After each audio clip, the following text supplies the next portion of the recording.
You should answer the questions as you listen, because you will not hear the recording a second time. Listen carefully and answer questions 1 to 6.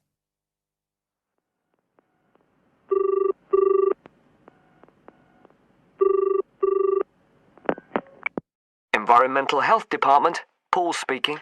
Oh, hello. I wanted to report a vehicle that's been left parked near where I live.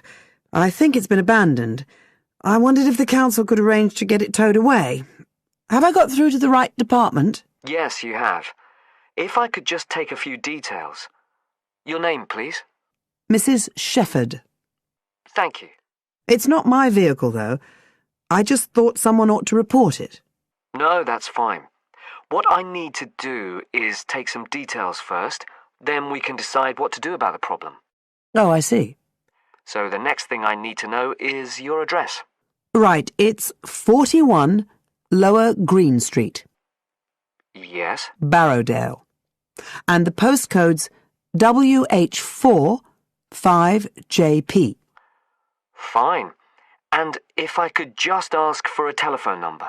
It's 01778 552387.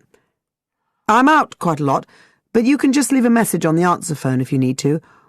Or I could give you my mobile number. That's all right, don't worry. Now, could you tell me a little more about this vehicle? You say it's been abandoned. Well, it certainly looks like it. Can you give me an idea of where it is? Yes, it's near the main road that goes through Barrowdale. Is that the A69? Yes, that's right. Now, there's the primary school just towards the end of the village, and then next to that, next to the children's playground, there's a field, and it's in there. Oh. I wonder how it got in there. Well, there's a gate to allow farm machinery in and out. I thought something ought to be done about it. The children from the school might start playing in the vehicle and lock themselves in or something. Yes, you are quite right to report it.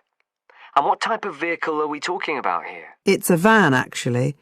You know, the sort with just a couple of little windows at the back. Right.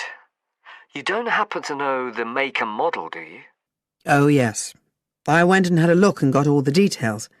I thought you might need them. I'm surprised the school hasn't contacted you about it. Anyway, I wrote the details down. Right. It's a Catala, and the model's a Flyer 2000. Is that Flyer? That's right. Very good. And the colour? Well, it's not all that easy to see because it's absolutely filthy. And actually, it looks as if it's had a paint job at some stage. It's blue, but you can just see white underneath where it's been scratched. Right.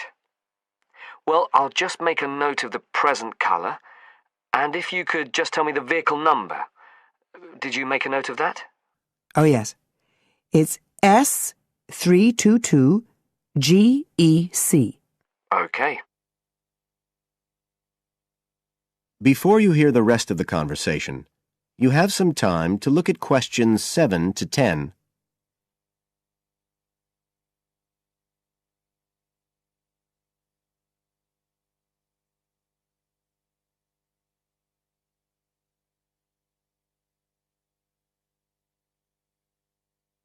Now listen and answer questions 7 to 10. And it sounds as if the general condition of the vehicle isn't too good, from what you say. No, it's pretty poor. It wouldn't be drivable. It's got a flat tyre and there's a crack in the windscreen. I reckon someone just wanted to get rid of it. That's usually the way. It's been there for nearly a week. No, it must be 8 days. I remember it was a Sunday morning when I noticed it. It wasn't there the day before. I walk past it most days on the way to the shops. I'd have thought the school would have reported it. Does the field actually belong to the school? No, it's part of Hill Farm Estate. Right. I'll just make a note of that. And I don't suppose you have any information about who might own the vehicle? No, I've no idea. So what will you do now? Well, we'll come and have a look and see if we can trace the owner. And if we can't, the vehicle will be removed as rapidly as the law permits. It could be anything up to 20 days. One thing I should say, I'm quite sure this doesn't belong to anyone round here. I'd definitely recognize it if it was from someone who lived here. So you don't think it was anyone local? Right. I'd say at a guess we're looking at a stolen vehicle here. I did wonder if it might have been. You hear such a lot about car thieves nowadays. Well, we certainly will be looking into that possibility. Anyway, thank you for contacting us, Mrs. Shepherd, and we'll keep you informed of what happens. Right. Thank you very much. Goodbye. Goodbye. That is the end of Section 1. You now have half a minute to check your answers.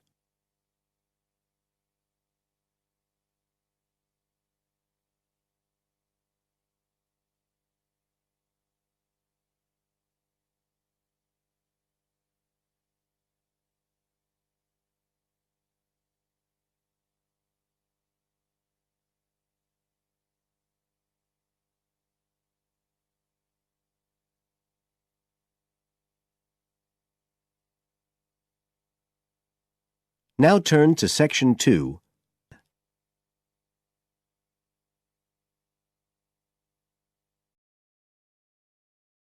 Section 2.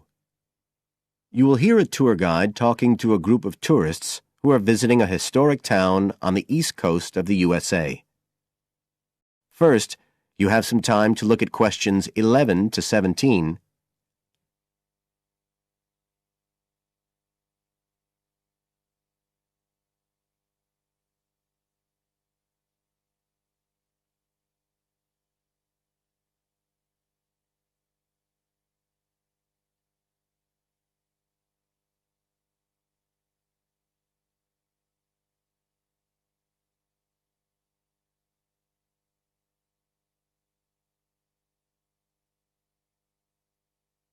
Now listen carefully and answer questions 11 to 17. Right. So here we are in Fairhaven, and we have a couple of hours to spend in this historic center before we carry on to our motel. And as you'll know from the itinerary of our trip, we're visiting Fairhaven because of its historical links with a man called Manjiro Nakahama. So I'll begin by giving you a brief overview of his life, and then you can explore the town at your leisure. Well, Manjiro Nakahama, as he was then known, was born in 1827 in a village by the sea in what is now Toshishimizu in Japan. And like many people in that town, he became a fisherman when he was just a youngster. One day in 1841, when he was just 14 years old, he and some others were fishing far off the coast of Japan when they were caught in a storm and shipwrecked on a small deserted island. They had to wait for 6 months before they were rescued by an American whale ship that had stopped at the island by chance.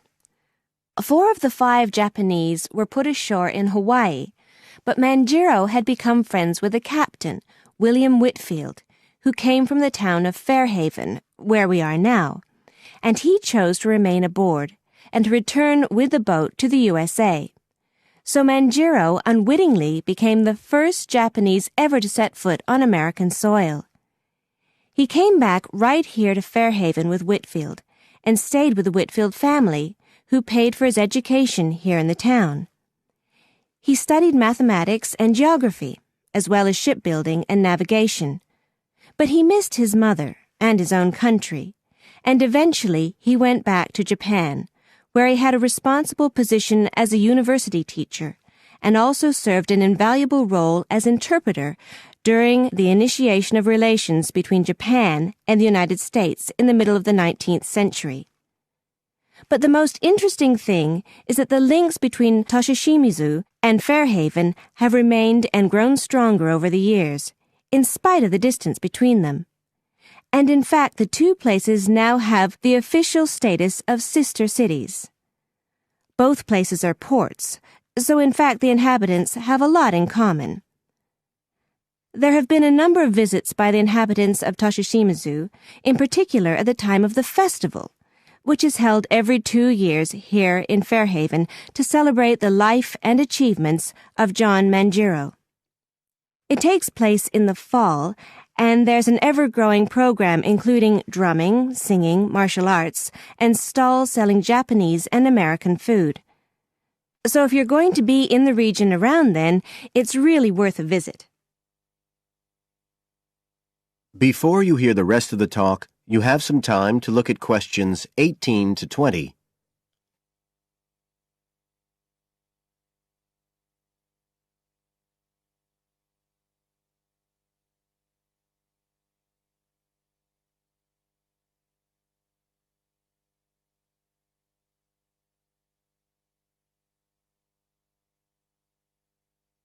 Now listen and answer questions 18 to 20.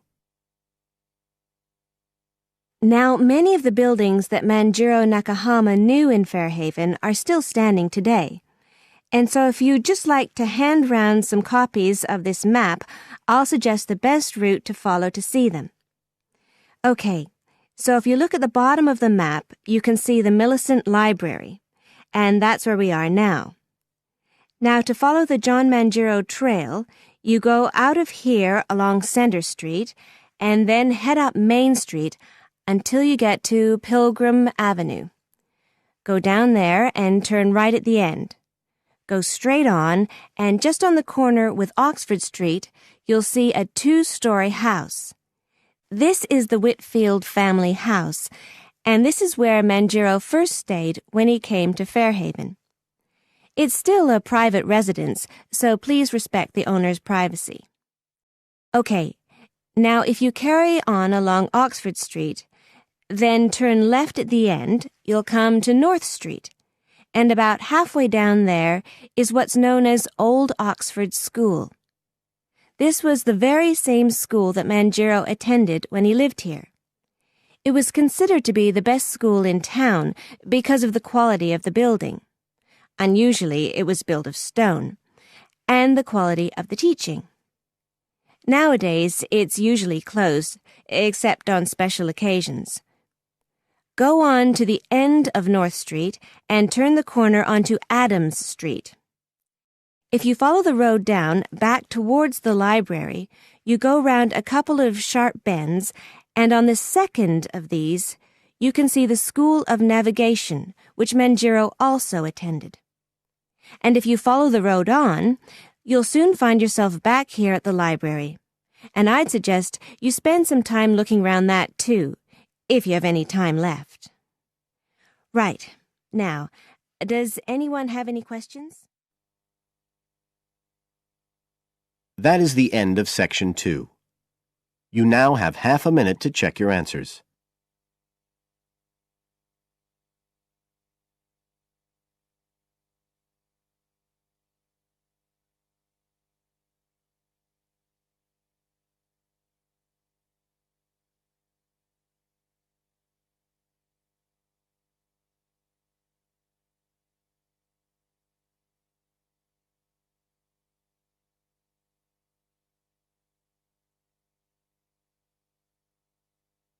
Now turn to Section 3.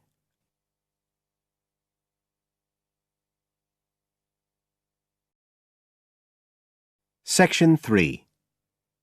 You will hear part of an interview between Dr. Hilsden, a member of staff on a fashion design course, and a student, Julia, who is applying to do the course. First, you have some time to look at questions 21 to 23.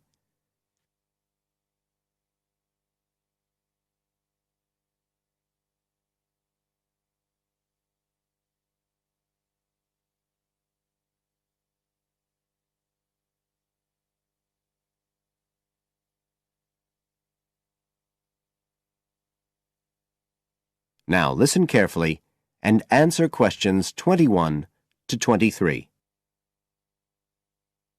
Right, Julia. So, from your CV and portfolio, and what you've already told me, you seem to be very much the sort of person we're looking for on the postgraduate course. So tell me, you finished your fashion design course in London 4 years ago. Did you think of carrying straight on and doing a higher degree at the time? Yes, but there were financial pressures. So I ended up working in the retail industry, as you can see from my CV. And actually, it was a very useful experience. In what way? Well, I was lucky to get the job with Fashion Now. They're a big store. And one of my priorities was to get as much experience as possible in different areas. So that was good because I had the chance to work in lots of different departments. And having direct contact with the customers meant I was able to see how they reacted to innovation, to new fashion ideas. Because with Fashion Now, a designer might show something in New York or Milan, and there'll be something similar in the shop within weeks. So that was probably the most useful thing for me. Right. And so what's made you decide to do a postgraduate course now? Well, while I enjoyed working at Fashion Now, and I learned a lot there, I felt, the way forward would have been to develop my managerial skills, rather than my skills in fashion design, and I'm not sure that's what I want to do. Yes. When I was doing my degree in London, I'd been interested in women's wear, but I know that there's been a lot of work done in areas like new fabric construction. And though I'm not intending to go too deeply into the technology, I'd be very interested in looking at how new fabrics could be used in children's wear. So I'd like the chance to pursue that line. Yes, good. And are you at all concerned about what it's going to be like coming back into an academic context after being away from it for several years? No, I'm looking forward to it. But I'm basically more interested in the application than the theory. Or at least that's what I've found so far, and I'm hoping the course will give me the contacts and skills I need eventually to set up my own enterprise. I'm particularly interested by the overseas links that the department has. Yes, many of our students look overseas or to international companies for sponsorship of their projects. You now have some time to look at questions 24 to 30.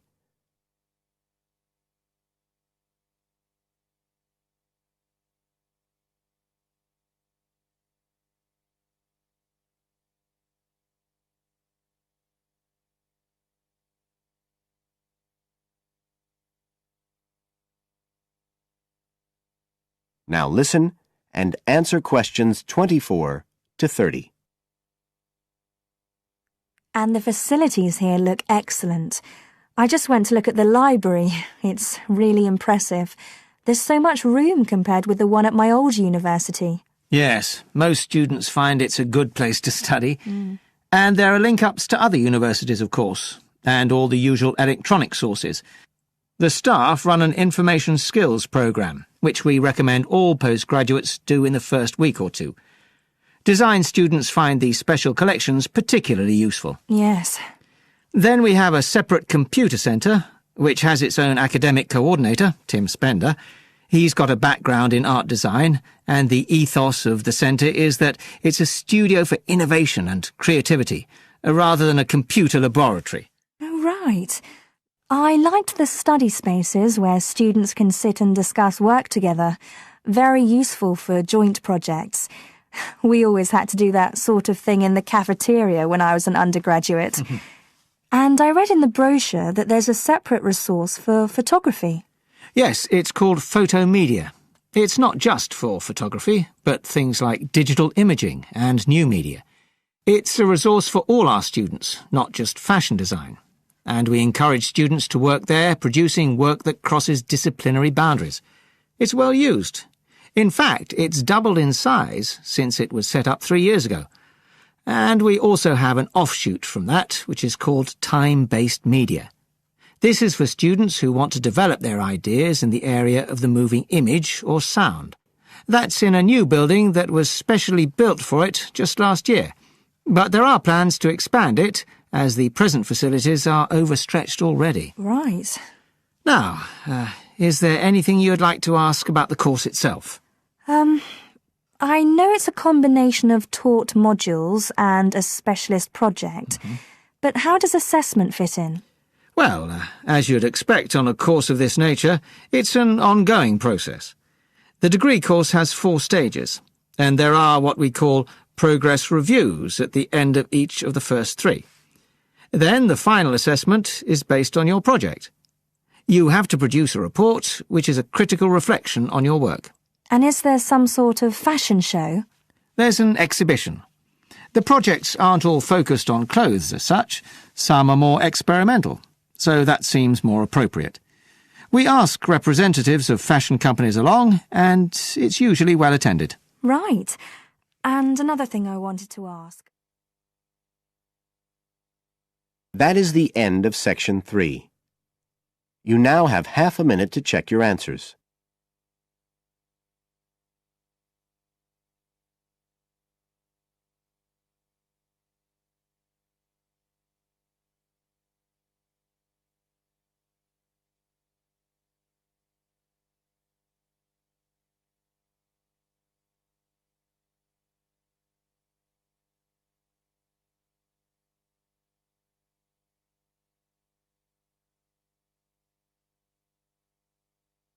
Now turn to Section 4.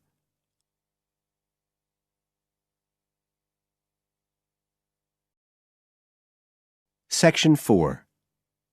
You will hear a lecturer talking about the importance of laughter. First, you have some time to look at questions 31 to 40.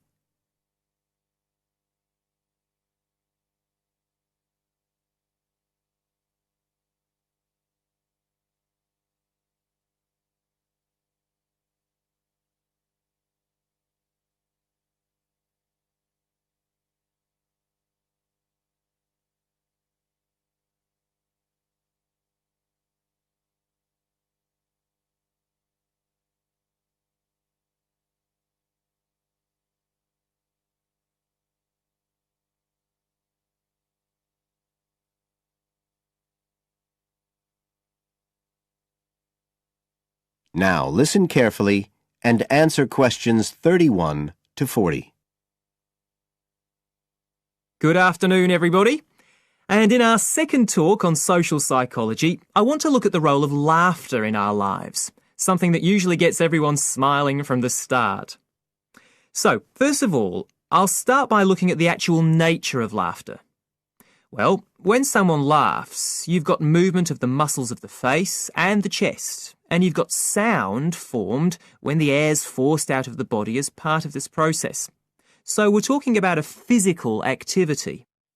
But obviously, other things are involved as well, and this is where it gets more complicated. Laughing isn't something that you normally decide to do, so it's not voluntary behaviour like ordinary speech. Instead, it's regulated by our instincts, rather like the singing of a bird or the roaring of a lion. And once you start to laugh, it can be quite hard to stop. That's not always under your conscious control either. But why do we laugh? Because we find something funny, most of us would say. But in fact, it appears that laughter has little to do with jokes or funny stories. Only about 10% of laughter is caused by things like that. One suggestion is that human laughter may have originally started out as a shared response to signal relief at the passing of danger. And it's true that even these days, laughter's rarely an activity carried out by an individual on his or her own. In fact, people are 30 times more likely to laugh when they're with other people than when they're completely alone. Laughter still seems to be a kind of social signal. It occurs when people are in a group and they're comfortable with one another. And it seems likely that laughter can result in the creation of bonds between the people in the group. And it's precisely because of this social aspect of laughter that people like public speakers and politicians often try to get their audience to laugh. It encourages their listeners to trust them and to connect with them. But this kind of thing, controlling the laughter of a group that is, indicates that there's a link between laughter and power, and this is supported by several studies that indicate that bosses use humour more than their employees. And research has also shown that female listeners are likely to laugh much more if the speaker is male, so it appears that there are gender issues associated with how much we laugh. I should also point out that laughter can be used as a negative signal as well as a positive one. I think we've all probably seen evidence of a group using laughter to exclude someone, to emphasise that they are not accepted. So it's not always a positive type of behaviour either. So what all this goes to show is that laughter is a very, very complex issue.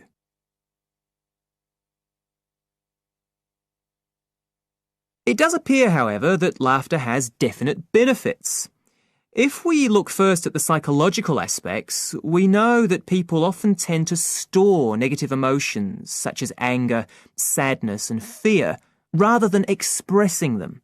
And it seems that laughter provides a harmless way for the release of these emotions. But there are also clear physical effects that have been monitored too. For example, laughter is good aerobic exercise. It speeds up heart rate and respiration and raises blood pressure. One researcher suggests that 100 laughs a day is the equivalent of 10 minutes jogging. Laughter also helps prevent the stress that so many people suffer from today, which results from the faster pace of life and all that goes with it. It does this by reducing the levels of hormones in the blood which are caused by stress. And in addition, it is known to increase the levels of chemicals that protect the body from infection or pain, and so it helps to boost the immune system. One interesting study showed that people who had had surgical operations asked for fewer painkillers if they'd been viewing comic films. In fact, research has even shown that the quality of dreams can be positively affected by laughter. A good laugh 10 minutes before going to sleep can prevent you from having bad dreams and give a much more pleasant and restorative night's sleep. So there's now little argument that finding things funny and enjoying a good laugh is extremely beneficial to us all.